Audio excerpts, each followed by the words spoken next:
What is going on, Metaverse? Welcome to Annie Knows, and I'm really pleased today to be joined by two special guests. So I've got Dr. JPEG, the founder of NFArcade, who's going to be joining us, as well as Jorge, who's the head of marketing, an OG in the Web3 space, and a fellow colleague that I've been able to work with on the arcade side for almost a year now.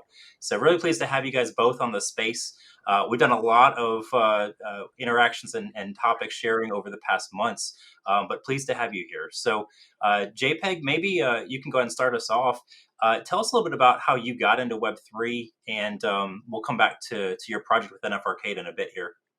Yeah, man. Well, first of all, thank you for having us on the show. I really, really appreciate it. And it was wonderful to meet in Miami at the Gamers' Choice Awards. But yeah, my story on how I got into Web3 is probably similar to a lot of people. Was having success with my business in Web2. My friend said, hey, you should get into crypto. Check this out. This was Feb 2020. And just like any other normie, I downloaded Coinbase and I bought Bitcoin, Ethereum, Litecoin, and numbers started going up. And I was just intrigued. So I started going down rabbit holes and getting in a bunch of different coins. But I realized that entertainment is an industry that I think I understand in a big way. So I segmented down to entertainment coins and started doing really well. People were copy trading me. We opened NFT Research Lab where we taught people how to trade coins, how to flip NFTs, and like really make money right in this industry. We had a bunch of bots that we provided everyone in our server for free. Gave away like $100,000 worth of NFTs from my personal wallet just because I wanted to help people out and was in the position to do so. And yeah, man, it's been a lot of fun. Now we have NFArcade, and we'll talk about that in a little bit. Yeah, that's awesome. And Jorge, man, we go way back now in Web3 time. This is like half of our lifetime, I think. But and tell our audience about how you got to Web3 and what you're focusing on right now. No. So I spent 17 years in commercial investment banking, and long story short, because I was in investment banking, focused up strictly like stocks and stuff like that, and I was in like the little side channels, like those stock alpha groups that as JPEG would mention. And one day it was like Bitcoin. This is like 2014, 2015. It was like Bitcoin as Bitcoin. Now I'm a banker, right? So as a banker, I was like, no, that's like a Ponzi scheme. Everything that JP Morgan, the CEO, says about crypto was us back then, like when I worked at the banking industry. And essentially got into crypto, went down the rabbit hole. In 2020, went into work at a crypto hedge fund, then got started with Arcade, doing head of marketing, head of partnerships at Arcade. The Arcade has a division that called Arcade Consulting Service. That's kind of JPEG and I, really good in real life friends. And I said to JPEG, I was like, let's do this together. Like, you have this vision for GameFi. I was like, I know the marketing. If we combine together, we'll kill it. And I think as you're seeing, I think yesterday we were number 3 or 4 on OpenSea. So we're definitely like really happy about everything we're doing. Yeah, we're number 1, bro. We're number 1. Just want to correct him there. There you go. Absolutely. Number 1 in our hearts, at least. So That is awesome. No, it's been a pleasure to work with both of you guys. So for our audience that isn't as familiar with the project, why don't you guys tell us a little bit about what is NFArcade? What's the main value proposition that you're bringing to your community members? Yeah, man. So that's a great question. So NFArcade, to back it up again, so was in NFTs and crypto and doing really well. If you remember, around the end of 2021, there's this huge pump of gaming, and I use that term very loosely, NFT projects that were surging, and I think it was really starting to become something. I was doing really well in it, and we had a bunch of friends that were doing really well in it in our community, but realized it's a zero-sum game, right? Because people were paying $4,000 to get into some of these projects, and they have inflationary tokens, it's auto battler, it's DeFi yielding, and we knew that going into it, but I started thinking, is this something that I could call my friends that I play Call of Duty with and Fortnite with? Because could I tell them, that this is the future of gaming?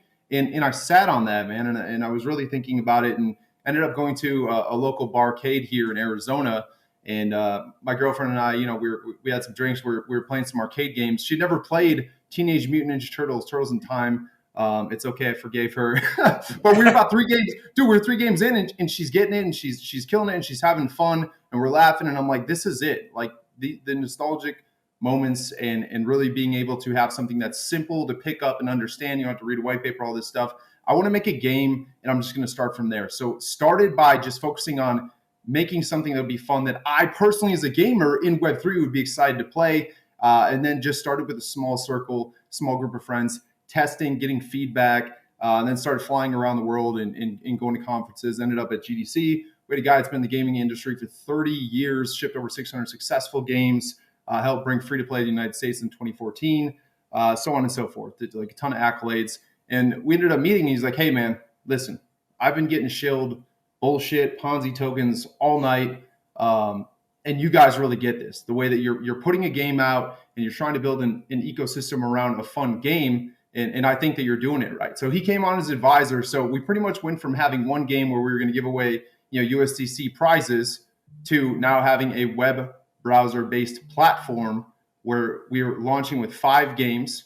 We have 17 IP partners, and gamers can come in and they can play and earn USDC. So it's as simple at NFArcade. It's as simple as you get a pass, you log on, you play fun games, and you can earn USDC prizes daily. In our preseason, we already have people winning prizes. We're giving away $500,000 in USDC for playing games. It's not just reserved for the top people, right? So you look at the industry, and it's always about, I don't have time for that.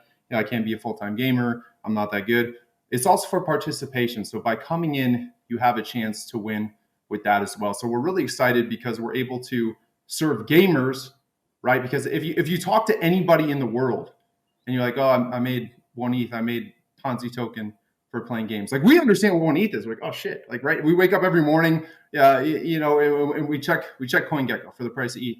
That's fine. But if we want to appeal to the masses, right, we have to speak in their terms. They don't care about Ponzi tokens. They want to read your fucking white paper, right? So the way that we break it down is we speak to them in a language they understand. Everyone knows what $1,000 is. If I say, hey, I won $1,000 this week playing games, now I've got your attention and everyone else in the room. And if you have me on speaker, everyone in the room with you. Like, wait, what did he say? So we want to break down the barrier of there being a misunderstanding of, this is a Ponzi because there's fake tokens and all this. And then also the steps to get into the ecosystem. We just simplify it. We want it to be easy as possible. We have people we're working with that work with Tencent in PUBG Mobile. They do $350 million a month. And it's because they can press a button and start playing right away. Mm-hmm. I think that onboarding is really key. Anywhere in the space, you've got to have a frictionless approach, or at least as close as you can, to where someone who doesn't know the underlying tech is able to just enter and start playing and be a part of the activity. So as we think about your project and compared to some other platforms that are out there, what would you say is the key thing that sets you really apart from others that may be also trying to build with meaningful gameplay and titles that may also be trying to make that onboarding process smooth? Like, what's unique about you guys? Yeah, again, great question. When you look at NFA and we have a ton of friends that are in this space. You look at Ultra, you look at Gala, you look at Elixir, you look at Export. These are all launch pads, and they're hyper focused on Web3 games. Here's the process of Web3 games. You get a white paper, explains what you're going to do. Okay, right? Like, this is the business plan. You get a token, you sell tokens. This is your upfront, right? You're investing in this upfront, and the number's going to go up, and then you can exit later. That's the way that it normally goes. So all of these ecosystems, it's really cool what they're doing. I mean, even Gala, they partner with the Epic Game Store. Like, we're rooting for them, but they're focused on Web3. We're looking outside of it, or we're looking at indie developers, right? There's a guy out there right now, let's just call him John. He's working at Home Depot to keep a roof over his head for his family, but he's been making games for the last 10 years. He makes really good games. But because he's foreshadowed by these publishers spending millions on marketing and all these things that he can't do, he doesn't have the reach. He's not able to put his game in front of the right audience, right? So we're looking for indie developers that make really fun arcade-style casual games. We bring them into our ecosystem. They don't even know anything about Web3. We take care of that. Web3 lives under the hood at NFArcade. So we gather our developers and everything from outside of the ecosystem. We port them in, and then we match them with an audience. We give them data analytics with our proprietary tech stack that we have. They have users. We pay them out, and it's fair. It's pay per play, right? So that's the way that our system is different than all of these other guys. We're rooting for everyone else in the space, but we're not focused on that. We don't have a token. We're not in the mix with that. That makes sense. So, Jorge, I want to come over to you. As we talk about marketing, there's a very different way you have to market to Web3 natives versus Web2 natives. What do you see as some of those key challenges, not just for NFA, but for projects in general, as they're trying to sort of cross that space between appealing to Web3 folks versus this kind of mass adoption that's so elusive for us so far? Yeah, but there's no look. The first thing is there's a wall, right? Yeah, there's a wall in Web 3 to Web 2. We keep calling each other GameFi, Web 2 gaming. We call it. We have so many different play to earn, PDE, whatever you want to call it. We keep using these words that if I again back to how we just simply explained NFA, the USD talking in dollars to ETH. You have to learn how to be able to speak to other people, and it's the same thing with marketing. We have to be able to market our games to those that understand gaming, and it's just gaming, right? Yesterday, Hogwarts came out. It's a hype game. Everybody was talking about it, but all the Web3 users, content creators, are like, they were posting, I don't know if I should do a video of this because it's a Web2 game. And I literally went through every single one, and I kept replying to them, and it's like, it's a game. If you have fun, stream it. It's gaming. And it's the same thing that we're trying to do here at NFA. We're playing games that are fun. It's gaming in general. And when I look at it marketing again, once again, for what we're building, we are going to be able to say, if you align us, put us in a Walmart, put us in a Target, put us on the App Store, put us in Google Play Store. I saw even Amazon with their NFTs. They're talking about coming into the space. You could put us on any of those platforms, and we would be able to talk about NFA without having to say NFTs or anything like that. We have a pass that allows you to access to arcade games that are fun, that we reward you in USDC, $500,000 up for line in season 1. Come play these games. And so it's all about being able to market to the mass. We don't have to reinvent the wheel in marketing. There's already been, marketing has been very successful in gaming. You look at it, you take the same approach and same thing that they're doing, just use the same wording that they use in our space. I think it's a really good point, and this concept of maybe unnecessary segmentation in the way that we talk about and approach different groups is really a critical one. I think back to a number of kind of communities that I'm in, not necessarily gaming, but just in life, and I never really care about the technology underlying the products or solutions that we're using, right? I don't care, where everyone was from specifically, from a demographic standpoint or whatever. Like, I just know as long as we have a shared interest and passion, like we're part of the same community. And if I'm able to communicate and receive communication from others, like we can be a part of something larger. And so I really like that concept. And I do agree, we've got to have games that actually speak to players, and then we can communicate to gamers, to players, in order to bring them in. Yeah, I think you both hit the nail on the head. I just want to add in real quick also, another thing that we're doing is IP plays. We have 17 IP partners, right? So if you look at Dookie Dash, the success that they had, do you think that if Dookie Dash was just another Web3 game and it wasn't by Yuga with Bored Apes, that it would have the same success? Of course not, right? It was successful because it was associated with the Bored Ape, the Bored Ape branding, Yuga, everything that has to do with that, right? Like when a gamer sees Marvel versus Capcom come out, they're like, oh, let me go read the business paper. Let me see what the development team. No, they don't care, man. They're just like, yo, I can be Spider-Man and I could beat Mega Man's ass, and that's what has me bought in, because it's brands that they know, like, trust, and in this space, NFT specifically, are highly invested in. So we can take something that's a profile picture, right? Just flat, it's community, it's culture, and we can give it utility. We can say, hey, you can play with your Cyber Kong, right? You can play with your Bored Ape, you can play with your Neo Tokyo Citizen, and even we partner with plenty of game projects in the space that are building for the next 3 to 5 years to give their community something to engage with while they're building their games. And on top of that, you can win USDC. So you talk really in that about having a lasting IP and building interest in the community through that. So far, as we talked about, you guys have had a lot of really good success with your initial Genesis collection mint. The value is incredibly high. So like, in here and in my channel, we don't really talk about like floor prices and that so much, more focused on like building lasting value. But I do think that that's an okay signaling mechanism to say that people are bought in, they're invested in the community. What do you attribute a lot of your success to, with maintaining that strong community, through Mint, and then as you're approaching now your upcoming kind of season 2 activities? Yeah, man. Well, I love that because we try to not focus a ton on floor price, but it's just something that is exciting because I think that it's a sign of belief. It's a sign of a strong community. It's a sign of people wanting to get in. Right? There's a supply shock right now. We have 1,000 preseason passes on the market as of right now. I think there's maybe 25 for sale, and the cheapest entry point is $1,200. USDC to get in. These minted at 250. All these guys, if they wanted to, if they're here to make a quick flip, that's fine, right? Like I taught people how to do it back in the day with profile pictures, with things that don't have any value, but they see the value.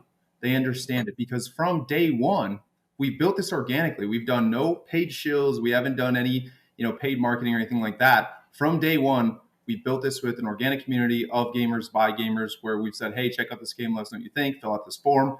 We sat with our team. We looked at it, took the feedback. Wow, that's a great idea. Let's add this in. They play. They're like, holy shit, these guys listen. They get it. So it's been built where not only do they have the investment into it, but they also feel that they're helping us sculpt this, which is huge because you look at a $200 billion industry that the gaming industry is, right? It's a one-way street where you have a few large publishers and you have gamers, right? And the gamers are looked at, as we call an industry term, like exit liquidity, right? Because all they do is take money from them. Dude, every single year, EA Sports makes $1.67 billion in FIFA alone because they know every single year they sell those card packs. You build out your perfect team in FIFA 2022, but guess what? Those characters aren't playable in FIFA 2023. Is that fair? Is that right? They don't care, man. They're focused on the bottom line. When you look at Cyberpunk and when they shipped that, Cyberpunk 2077, it's comparable to Pixelmon, man. It was shipped, they made a bunch of money, and it wasn't done. And then they sold DLCs after DLCs. So I really think that we built trust in the community because of our transparency, because we've said, you're coming with us. This is what we're working on now. Give us your feedback. Let us know what you think. We're going to go back and tinker with it. We'll come back to you and let's wrap on that. So it's not the here and here thing. It's we're here. We're by gamers for gamers. Because in Web3, what's special is you can come into the Non-Fungible Arcade Discord. You can tag myself at Dr. JPEG. You can tag Jorge at Shrekky, and you can tell us something. You can ask us questions. There's always people that will help you out. The community is very helpful. You can't do that with Epic Games, man. They don't have. You can't go get a hold of them on Discord. If you try to email them, their help desk, you might get a response, man. But with us, you're able to help shape the future of this, and it's by gamers for gamers because we look at a $200 billion pie and we're like, guess what? Those people that help make you successful as a company, the people that help make Fortnite, let's use an example, successful. Why are they just spending more and more money as a result of your success? Why are they not a part of that success? Like, why don't the first 5,000 people get exclusive access to things? It doesn't have to be actual money. It can just be perceived value, right? Or if they spend $5,000 on V-Bucks in a year on their birthday, which is information that they collect, why don't you send them a $100 voucher of V-Bucks, right? But this is not the way that they think because we're here, the gamers are here, and we're here to profit off of them. So what we've done is we've built a strong community of people that believe in our vision and they know that our success is their success. And I think one thing to add to that is we keep it simple, right? Earn, play, participate. 3 things. As long as you keep the marketing simple with everything that we're doing, transparency in everything we're doing, I think that's the way to really build the community. Again, it's the ease of access to the CEO. It's ease of access to the people that building the games, and I think it's even to the game developers, right? We have times in the VCs where the game developers even drop in. The game developers are even playing games with the gamers in our VC. And that right there, just learn, that's the exact way to build the proper community, because you're able to have that one-on-one conversation with the guy building the game that you're playing, that you're having fun, that you could be like, yo, what if we added this? Or, oh, this is too hard, you should take this. Or maybe there's a glitch in the game that you're able to say right there with the game developer themselves. So again, keep it marketing simple, keeping everything transparent, having fun, but having it be built within the game community. So I heard simple, fun, and transparent, and I think those are some great, absolutely great elements to build into a project in the space.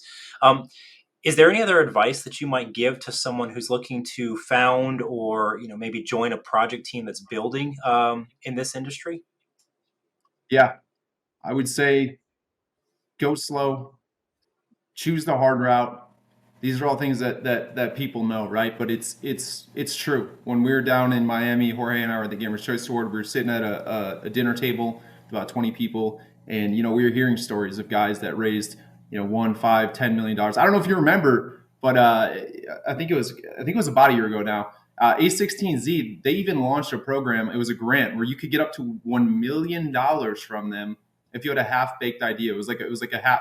I forgot what they called it, but pretty much if you had a half of an idea for a game, they give you up to $1 million. So a lot of people capitalized on that, but they didn't know what they were doing. Everyone thinks it's easy. Oh yeah, let me grab some money and make a game. But if you don't know where to find talent, if you don't know what to pay, if you don't know what you're building, you don't know who you're serving, you don't know what problem you're solving, then you're just burning through cash and you're hurting yourself, your reputation, and people in the process. So if you're listening to this, look for a pain point that you would want to solve for yourself. What is a frustration that you currently have in the gaming market? Because there's a lot of them on the Web 2 and the Web 3 side of things, right? We're looking to solve problems on both sides, right? Over here in Web 2, it's a one-way street. We want to take that $200 billion pie. We want to share it with our users and everyone that comes in and makes this a success. On Web 3, you got to go through 7 steps. You got to go read the white paper. You got to learn about the token. You got to buy the token on a DEX. You got to prove spending of the token. You got to spend it's too long. So if you're a founder or if you're someone that's interested in joining a team, I would definitely ask yourself those hard questions and really map things out from solving a pain point in the marketplace. And I think the only thing that I would say is history repeats itself a lot. Okay. And people don't realize that sometimes they want to reinvent something, reinvent the wheel, right? You look at technology, right? You look at CDs, you look at MP3s. Now it's on Spotify. The terminology will change because of the technology, but the actual music itself doesn't change, right? So there's no need to reinvent the wheel. It's adapting to the technology. Look at old arcade centers, Chuck E. Cheese, all these things that used to be in the past, really a booming gaming industry that died, but it died because it didn't adapt to the gaming technology, right? The Nintendo 64s came out, PlayStation 2, the online, the VR. Now we're starting to see VRs coming back into the malls and everything. But again, it's not, you don't have to reinvent the wheel. You just have to adapt to what the new technology is and know how to use it and utilize the same kind of concepts that were back then with the new technology. Yeah, I think that makes a lot of sense. And so, as we think about sort of adapting and moving forward, you guys have a lot coming up with, with NFA in terms of your Generation One Mint. So, maybe tell a little bit about how that fits into the broader ecosystem compared to the Gen Two the Gen Zero that's out there right now, and where you're going with the project in the next months. Yeah. So what we did is with our preseason launch with our Gen Zeros, we essentially wanted to have our base of 1,000 super fans that can come in, and while we're building this product, while we're building all of our games simultaneously, while we're building our control panel, our proprietary tech stack, everything that we're getting ready to ship, we can communicate with them behind closed doors. We can get valuable feedback from them. We can have them feel that their input that they're giving to us, and again, our team is sitting down strategically looking at and then moving on. That was a big thing for us, right? Because the reason why we did things the way that we did, I mean, we had meetings with tons of investors around the same time as everyone else was getting capital, and chose to decline accepting outside capital because we wanted to build first. We wanted to prove the model. Once we got to a point where we felt good about it, okay, cool, we're ready to kind of start, giving like a little peek behind the curtain. We let 1,000 people come in and help us shape that. They're going to have exclusive access to benefits, builders opportunities. So for people that are listening, if you're looking to do a project in gaming, you don't know where to start, come to NFA. We have a builders lounge. You have access to a ton of our ecosystem, our network, devs, you name it, right? and then also for investors, right? We have a lot of people that are investors. They aren't gamers, but they're looking to angel invest in opportunities and games and tech stacks that'll come out of our ecosystem, right? But so that was building our foundation of the 1,000 super fans that will help us build the best product possible, right? So now going into Gen 1, into our Season 1 pass, what we're doing is we're expanding it now. So now we have the $500,000 USDC giveaway. It's proof of concept with our games that we're launching with IP playable characters that people know, like, and trust, these brands. And it's really something to get excited about because there's going to be plenty of opportunities to make USDC. Like Jorge said, get a pass, play, earn daily. You can build, you can invest. So it's really looking to create this ecosystem that is trustworthy, that is transparent, and that is alongside you so you can participate with us. That makes a lot of sense. And I think that kind of value accruing idea to both the individuals that are in the project early and that are your first backers makes a lot of sense. And also that vision that you have to really become a broader ecosystem of players as you go through, I think is important. Too many projects that I see, they kind of launch either with like NFT or token models that sort of assume the maximum number of players you're ever going to have for their game is like 5,000 people. And you're like, well, Yeah. okay, if you really want to have a sustainable game, that's probably not the right player base that you need to be shooting for. And so Right. I think you have to have a way to tie that in so that it works and is scalable. Yeah, and I think to say to that, right, is like, think about it even now for us that are in this space. How many times have you either went to go buy an NFT or something like that in a game, and because the market moved or the gas fee or something like that, you're short now like $2. Now you have to go rebuy more to keep going to be able to buy this. Like, it makes no sense that as a gamer, I have to check what the market is and see, ooh, okay, now it's good financial time to do this. What gamer would, in their minds, would ever want to check what the market is to make sure they can make an investment or buy like a character in a game? That doesn't make sense. So again, we have to learn how to be able to target gamers, and it's simple, right? It's keeping it simple. There's no token. If they don't have tokens in gaming now, like in that space, why would we like? Why do we even have it now, right? It just doesn't make it. You have to make things make sense sometimes. Mm-hmm. Yep, 100%. Yeah, and so JPEG, you mentioned a few minutes ago, I think you had like 15 or so key partners that you guys have been working with to help you both from the gaming standpoint and close some of the gaps on whether it was your tech stack or marketing and so forth. So what are some of the key partners that you found that really add a lot of value to you and your team and the project? And maybe as a follow-up, what are some of the areas that founders often neglect to think about, and they may need to get partners that they don't think about in the front? Yeah. So our team, it's really interesting. I think you attract like-minded people to you in this life. I really believe that. And with the way our team was built out, we've always just looked to deliver value, right? So when we started this thing out, it was going out to the big projects that are out there, the Cyberkongs, the Kaiju Kings, Yugo with Mutant Apes, Bored Apes, Neo Tokyo, and really, it's been a process of, since I came into this space, looking to deliver value to people up front, asking for nothing in return, because it feels good, man. It's a good thing to do, and if you're in an opportunity, a place or an opportunity where you can do that, you absolutely should.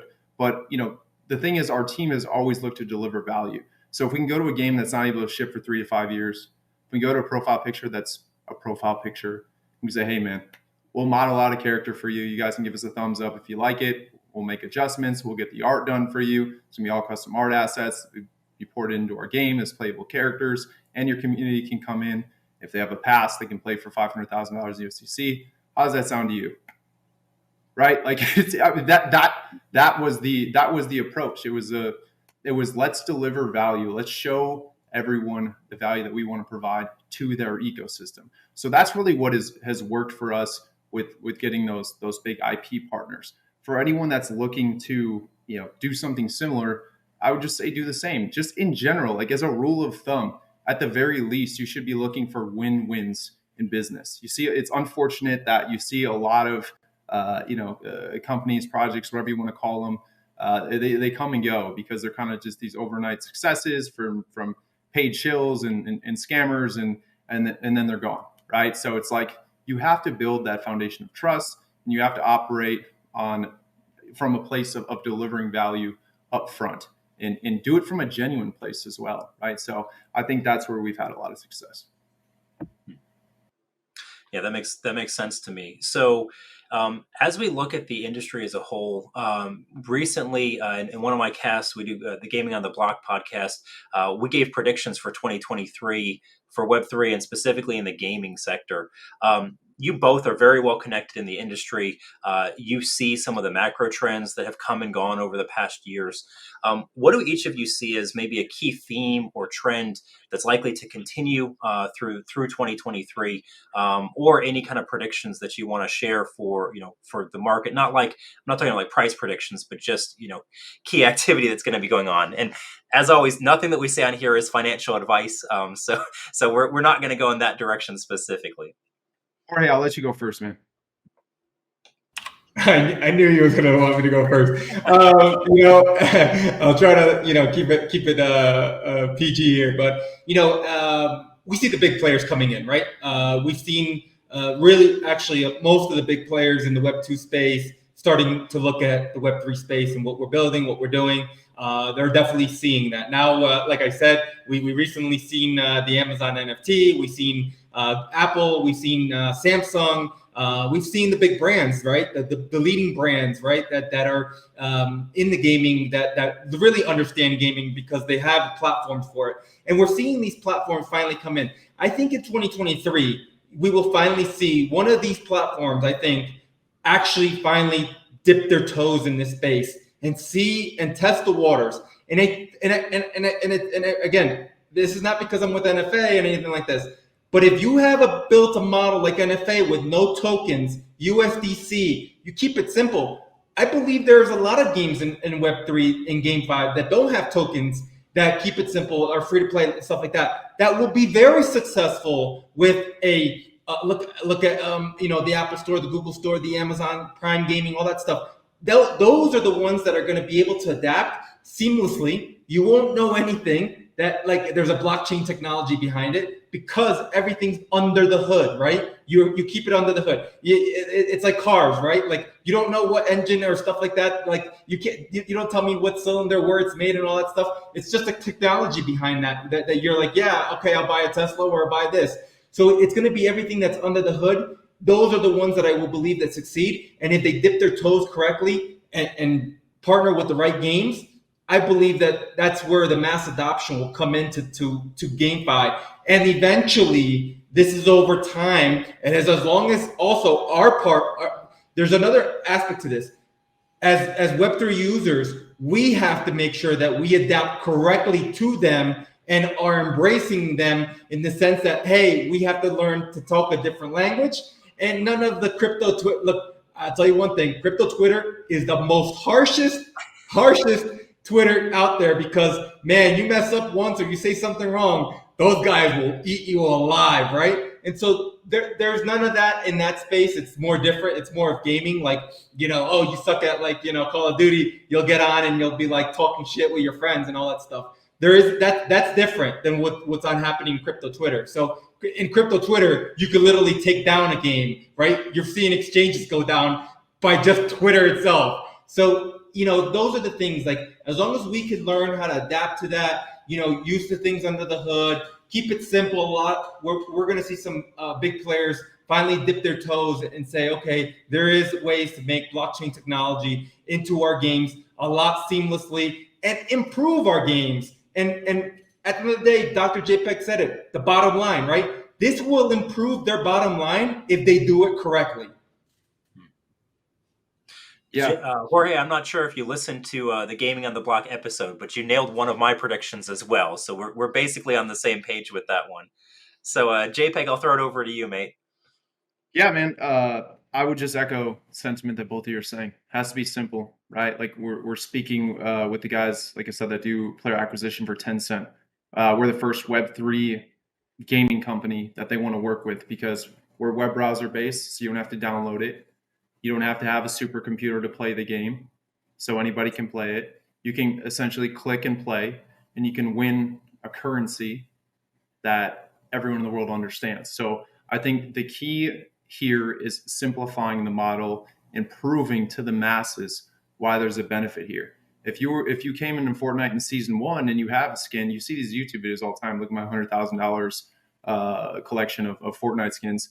You might as well flush $100,000 down the fucking drain because it's not worth anything. You can't do anything with it. But in NFA, in a lot of these other games, if they do it right, if you make it something that people desire and they want, now when you get in on season 1, this is worth something in the future, man. This is an opportunity. Again, there's that perceived value. And then, of course, like I said, we're doing just straight up USTC giveaways. So I think it's simplify it, and you need to put yourself in the shoes of a gamer, because the gamers get to decide as a market, where are they going to spend their time?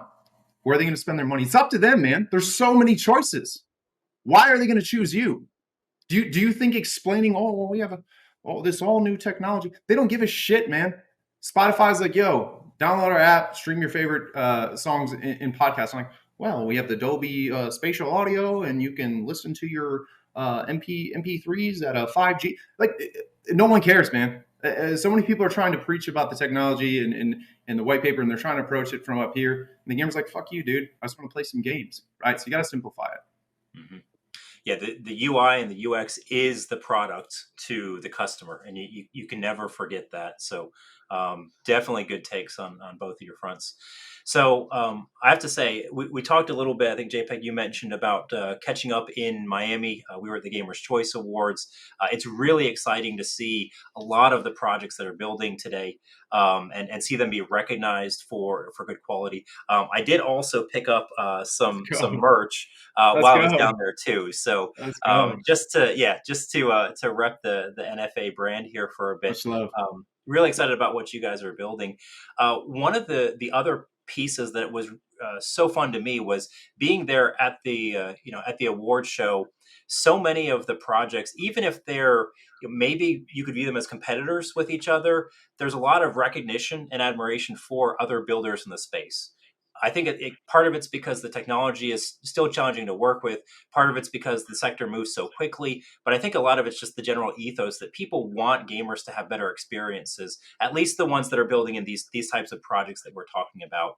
So maybe share another project or two other than NFA that you're interested in or impressed by, and why is that the case? Yeah, I'm happy to go first, Jorge, or if you want to go. No, go for it. All right, cool.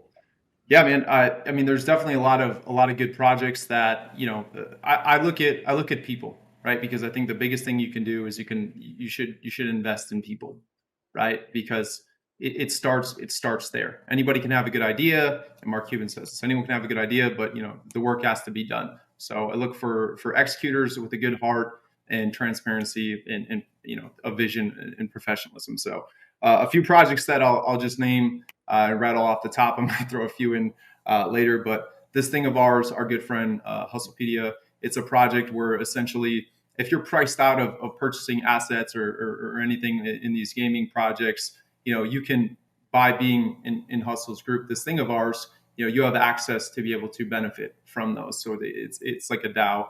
And then on top of that, the man has made amazing calls, unlike all these unprofessional shillers that will shill a coin that because they got cut a paycheck and then dump on their users. The whole time Hustle's been building his brand and building his name. He has made calls, invested alongside people, and there's a track record to show for it. The blockchain doesn't lie. So we stand by him in this project. This thing of ours, they have an art reveal coming up. AI Arena, really, really cool team, really innovative. I've been speaking with them for about 8 months now. They just popped up on the map. But we're always looking like behind the scenes, everything we told you about. And then we have a lot more that we didn't dive into on this call. But we're always looking, how can we improve our ecosystem? What's next? What's the future? Like, what can we inject in here? And we're looking at AI, right? So this was about September last year. I found AI Arena, and essentially what they've done is they've taken Super Smash like game, Super Smash Brothers, and you can train AI to compete against each other. So they have a really cool model. Make sure to check them out. absolutely stoked for them. And then WagMe Gaming is another one. They have a mobile game. They're on the App Store. They're on Google Play Store. Scott, Ian are great guys, visionaries. Scott's a gamer. He streams all the time. Just very, very cool people that have built some amazing lore and are shipping a really cool game. Shrapnel, I have nothing but good things to say about them. Love those guys. They're going to crush it. I truly believe that they will contend with. I hope everyone's listening to me because I want to be able to watch this in a couple of years. Shrapnel will contend with Call of Duty, and here's why: because it has that AAA experience, just like Call of Duty. It has that awesome competitive experience, but the difference is all the things you get access to as a player, where you can model things out and you can benefit from that ecosystem. So that I'll say one more and then I'll pass it off to Jorge. Not trying to go on a shillathon here, but these are all great companies by great people. Collider Craftworks, they have experience, 7 years as a studio. They've shipped Mortal Kombat, Assassin's Creed. These guys are not fucking around. Okay, their game, The Mosh Pit, amazing. We just did a tournament in NFArcade's Discord last week. He gave away $3,500 in USDC for people coming in to play their game. You can own a cipher, they're airdropping stuff, and they're really, really cool guys, man. They're hungry to show people what gaming is all about. So I would say that those are my top picks. If you're not following them, follow them. Obviously, this isn't financial advice. Make sure you do your own due diligence, but these are people that I'm bullish on. Yeah, I'll start with first. I'm going to look at games that are going to be accessible on a worldwide level, right? PlayStation 2 costs $500. Xbox, the new one, costs $250. Gaming computers, like for some of these games that are in Web3, are $2,500 or more, right, to be able to play some of these games.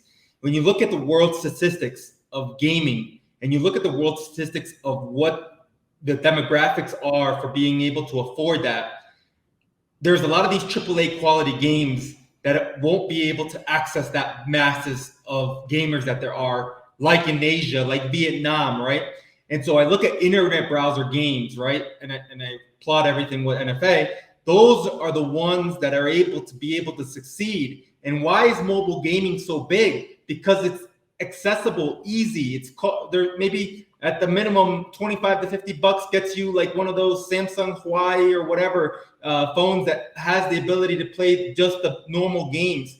And so when I look at gaming, and when I look at where the future of gaming, I'm going to look at games that are going to be accessible on a worldwide level, not just to a certain 1% niche of like, hey, who has I don't even know what kind of laptop computer I have. I have like this high-end, like $2,500 computer that could play it. Yeah, maybe I'm wealthy enough to do that, but I live in South America. I live in Ecuador. I had to go buy the computer in the United States because they don't sell this here in Ecuador. And that just shows you, that opens up your eyes to realize, you have to be accessible, not to just the people within the community that you're in. You have to be outside of that. And living down here has opened those eyes to me that I have to be, these people over here, the average monthly income is $300. So I have to understand how to appeal to the right demographics. And so I'm bullish on anything that's internet browser games right now. But again, aside from that, now, of course, there's the Undead Blocks, right? Grant, what he's building over there. I mean, there's transparency. The guy will get on the show and tell you everything he's doing. He will show you his bank account and say, hey, this is what it's costing me. Yeah, that's transparency, and I love that, right? And so, of course, Dr. JPEG mentioned Collider Craftworks, this thing of ours. These are all great partners that we have. But yeah, again, I'm looking at mobile games as well. So WagMe, I believe that what mobile games will be the key again. That's what led the gaming industry, right? Look at the statistics. What led gaming industry? Mobile games. And so I think we just have to go with what the patterns are. What are the statistics? And I'm going to be bullish on anything that's internet browser and mobile games for now. No, very good. And I think that the take about mobile, especially over the last, let's say, decade or so, really entering the industry and transforming it is a good one. And for sure, if you want global adoption, you've got to make it accessible because there are limitations for the majority of the world as far as access to different devices that may be able to play your game. So let's say that we've got some listeners that are interested in NFA and they want to come find out some more about the project. They may want to get involved, but they're not sure if like Gen Zero is the right NFT for them. What are some ways that they could get involved with NFA, and where should they go to kind of begin that journey? Yeah, I'll add one thing. The first thing is anybody that's listening right now to this show, if you tell me, if you go into the NFA Discord, you open a ticket and you say you came in from Annie Knows show, I will give you $100. One lucky winner. I'm going to do one lucky winner. So one lucky winner will get $100 if they come in through this show. They say they open a ticket. They came in from the Annie show. So that means for the Gen 1 mint, that's $250. You're almost getting half price. Okay. I don't care what you do with the $100. You could go spend it on something else. But I'm giving you the option to get 100 USDC. That's anybody that comes in through the show. JPEG, go for it. Yeah. As far as if you guys are interested in finding out more about NFA, I would just advise you to hop into our Discord, ask your burning questions, figure out what it is that's really going to build that belief, get to know our community. There's like at least 50 people gaming in VC at all times. So drop in, play some games with us, win yourself some quarters. In fact, let's do this too on top of what Jorge just said. We have a currency in our Discord. It's called Quarters. Gets you qualified for airdrops, a lot of other cool things. You can read about it on Medium, but just come to our Discord, open a ticket, say you came from the show. We'll set you up 5 quarters. One of you will win $100 USDC. But please come ask your questions. Please come tell us your concerns about the gaming industry. Please share all of your ideas because we're by our community, for our community. So I would really just say that's a good place to start. Dive in, start looking around, getting to know the community. And we're looking forward to seeing you inside our Discord. Oh, that's awesome. I know our audience is going to really appreciate it. As we were talking earlier, Jorge, I have challenges keeping interviews to anything below an hour, just because we've got so many super interesting founders that I enjoy talking with. But I think anyone that's stuck around through this point, it'll be great. They're going to definitely deserve to get some of those when they come. Let me drop some alpha. Jorge, is it okay if I drop some alpha? I guess this is a recorded show. You should be okay. Yeah. All right, I'm gonna drop some alpha. So check this out. All right, hold on. I'm gonna share my screen if that's okay. I don't know what he's about to share, so I'm at the edge of my seat. So one thing that we didn't touch on today is that we have customizable PFPs. So Andy, to start out, the art was just for the lore. Talk about what we're doing as far as a brand and as a company, and we're the rebels, we're the gamers, and we're up against NWO, right? These big corporations that are just taking money from gamers, and it's a one-way street, right? So the art was just for the lore, but people came in and they're like, dude, your art is so amazing. It's the best art I've seen in the industry. You have to do a PFP. So we're like, all right, well, if we're gonna do a PFP, we got to go big. So what we've done is we've done customizable PFPs with traits that you'll be able to unlock in gamified ways, just like what I touched on with the quarters. So go get yourself 5 quarters. So you can start earning different unlocks, because now it's not like you just have Bored Ape, 69, but now you actually have the NFA Rebel, and it's yours to customize. And of course, just like Fortnite and all the gaming companies, we're doing exclusive drops, we're doing seasonal drops, we're doing partnership drops. We have 2 partners, we have 3 partners. So I'm sure you can you can kind of imagine how crazy things are going to get.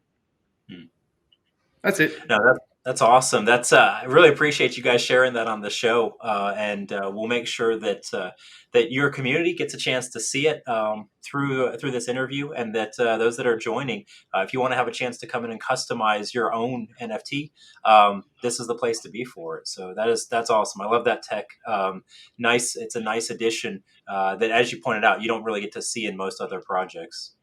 Andy, that was the first time that we leaked that officially, just for you. I thought that was the case based on Jorge. I was watching Jorge's reaction too, so I love it. He's got the marketing hat on. He's like, oh well, all right, that leak's already out. We'll have to get something else for if you were able to read the text messages between me and Dr. JPEG every time he leaks alpha, you'll be like, well, I just tell him, like, you make my job so much harder every time.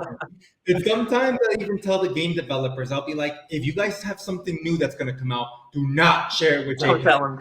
Share it with me first. You gotta give the people what they want, man. That's right. It's all about the gamers. There you've had it again. I'm excited for everybody that's in the NFA to be able to see that. That's going to be really, really cool.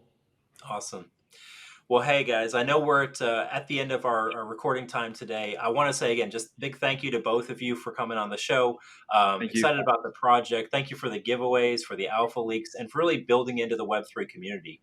So all of the descriptions for the servers and everything will, all the links for the servers and everything we'll put in the description to this video below. And we hope that all of our audience has a chance to check out NFA and build together with you guys. Thank you again, Annie. Appreciate you. Awesome. Peace, everybody. Have a good one, Jens.